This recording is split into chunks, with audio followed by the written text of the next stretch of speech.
õigusi, kuid ei tohtinud nõuda.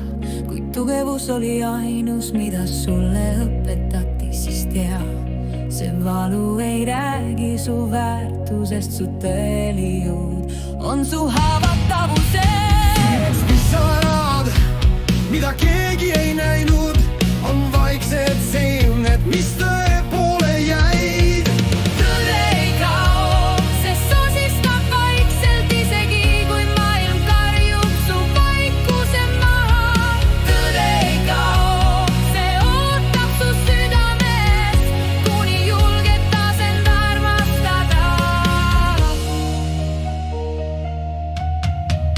Viis salm, kui sulle öeldi, et oled liiga tundlik, et tunne pole oluline, vaid ainult vorm, siis tea, sinu süda pole nõrkus, see on kingitus, mis kannab elu normi. Ja isegi kui sa oled põlvili maas, tõde ei vaata su peale ülevalt alla. Ta on su kõrval, käsi su käes, ta on su sees, valmis sind Tõde ei kao, see elab igas hingetõmbes, ta ei vaja toistust, et jääda su juurde. Tõde ei kao, ta on sinu valgus ka kõige pimedamal hetkel. Soossalm. Kui hakkasid kuulama, mitte karjuma vastu, kui vaikuses kuulsid oma südame takti, siis taipasid, sul pole vaja tonistada end. Sa oled juba tervik, sa oled oma enda vend. Tõde ei räägi lärmis, vaid soosistab, sa oled piisav just praegu.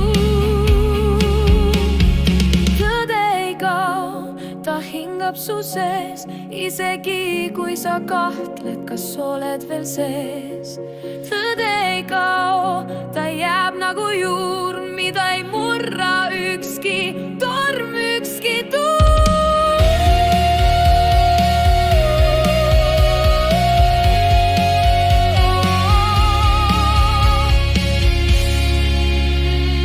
Salm, kui andestad endale kõik, mis läks valesti ja näed, need haavadki tõid sind lähemale päriselt, siis tõuseb valgus su enda sügavusest ja su silmad peegeldavad taas sisemist rahu. Sa ei pea olema tugev, et